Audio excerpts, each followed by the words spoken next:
The same words I said yesterday as I began unfolding my thoughts for the day to share with you as a pastor, fellow travelers on this planet during this crazy time. And then the lights went out.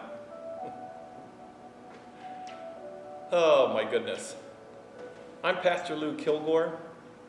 I have been trying faithfully to be here every weekday at 2 o'clock to establish a pattern of checking in, conversation, reflecting, asking questions for which only you can answer. I'm the pastor here at the High Mountain Presbyterian Church located in Franklin Lakes, New Jersey. And I've been on this program since the beginning of the first shutdown related to the COVID virus.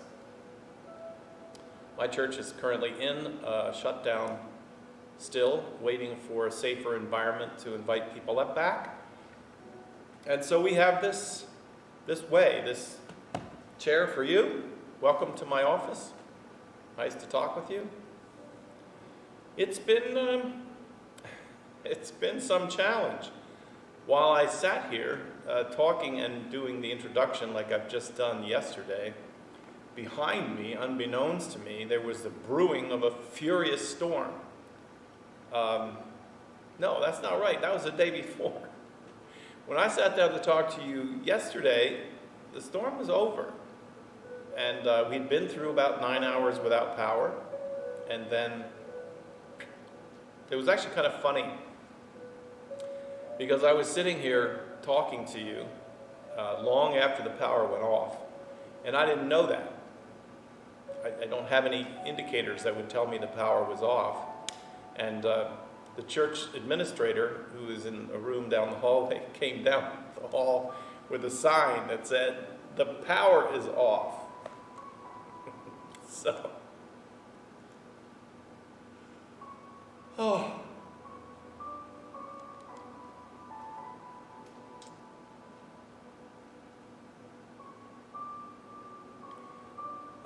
there's been quite a few experiences this year for all of us that have qualified as wilderness experiences. Now that's very much a biblical concept. In the ancient times, people lived in cities, and the desert and its neighbor, which is the wilderness, wild, untamed lands, were seen as a metaphor of the chaos of life.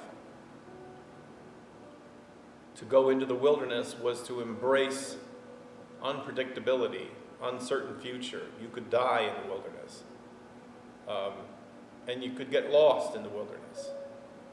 And so people living in those environments kept the wilderness metaphor close to them as a way of describing when life takes you into unknown territory.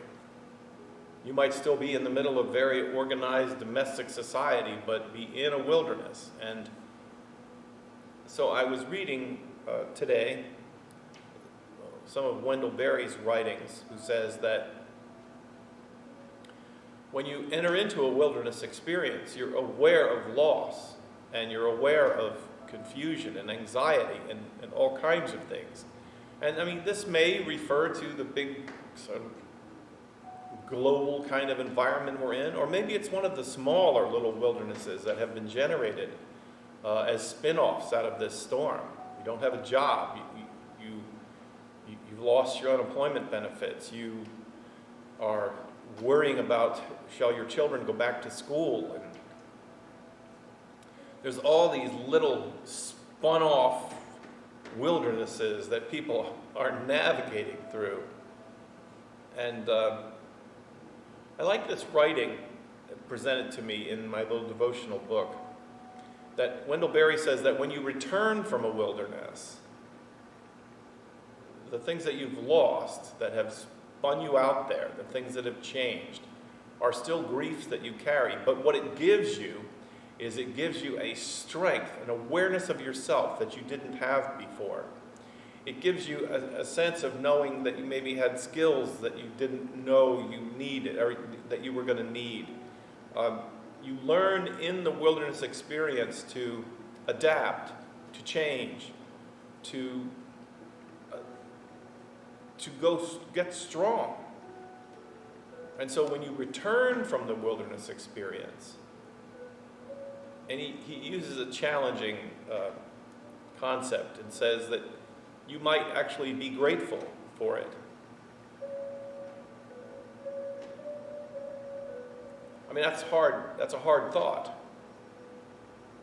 It should be served carefully. Because the wildernesses that he's talking about aren't simple days of confusion. Sometimes huge wildernesses that result in loss of life, and loss of property and home and everything that mattered to you.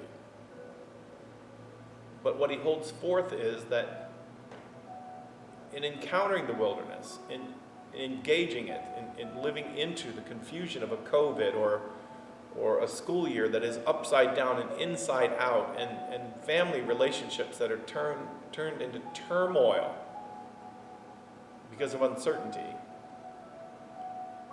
When a woman or a man returns from the wilderness,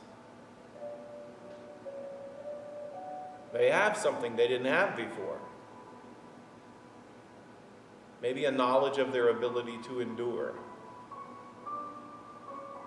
Maybe they've learned how to ask for help. Maybe they've discovered help that was available around them that they never knew was there. Maybe they found a gift inside of themselves that they never had to uncover because they never faced the challenge that was in front of them.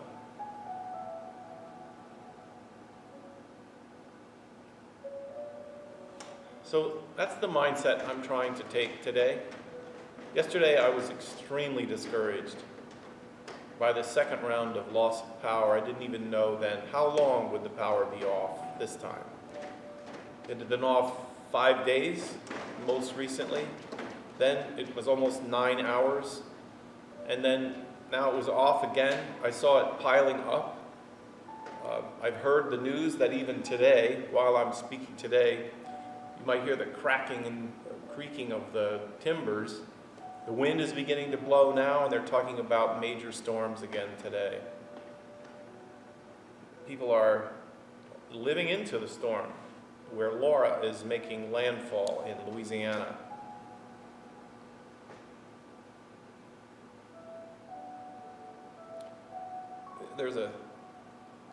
There's a song with a pretty fast rhythm that is sung. What doesn't kill you makes you stronger. That's a pretty graphic statement, but in some ways it might be true. I don't think it's always true. I think sometimes what doesn't kill you just makes you weaker and more alone and can add more and more to the sense of wilderness. I think what the song celebrates is, it's my yawn. What the song celebrates is Wendell Berry's idea that there is discovery, there is plumbing the depths of who we are, individually and together,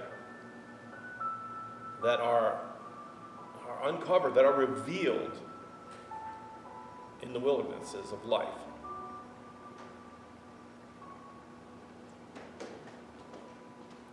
I don't know if this actually for me is a wilderness. I've personally lived through more frightening times, personally. This one feels different because it's shared so broadly across us. That one was those days were more lonely days. Going through periods of time of unemployment or worrying about supporting my family or trying to find a new job or trying to move and find a home to live in.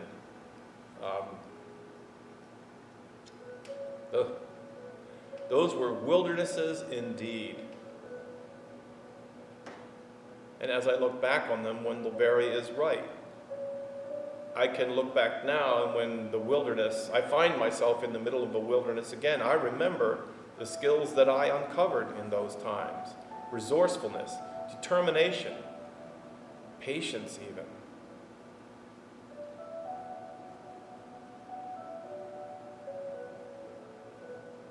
And when the wilderness comes, sometimes when the challenge comes, you realize that in your backpack in life, in your quiver, in what you carry around with you, sometimes you carry resources you didn't know were there, or resources that you had earned, ideas or strengths or muscles that you had developed, but that they had been put dormant for a while. And then when you went to exercise them, you found them there. You found them, and they gave you what you needed to not only endure the wilderness, but to come back from the wilderness and to live your life with some greater strength.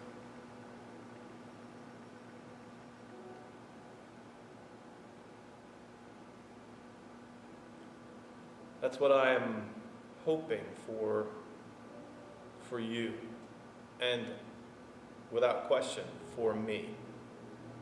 For me. We often pray, Lord, give us strength, give us help.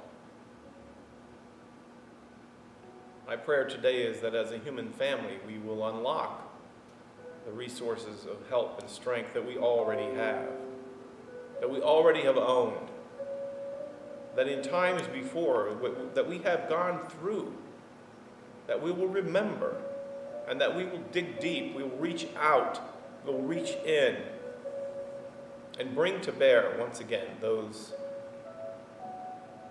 hopes, those strengths. We will get through this. And I say that knowing that, the power could go off again any minute. And then all I have to deal with is my feelings of frustration.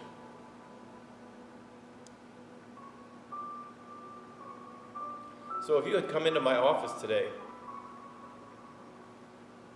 and you were like so many people when they do come to sit and talk with the pastor, describing a wilderness experience that you're going through, I would listen. I would listen. And in listening, whether in words or just in the silence, I would be reminding you that you are not alone, which is key. It's key to our human survival, to know that we are not alone. And then as you talked and you described the wilderness that you were in, or wildernesses that you have come through, I would help you. We together would try to look for the strengths that you are discovering,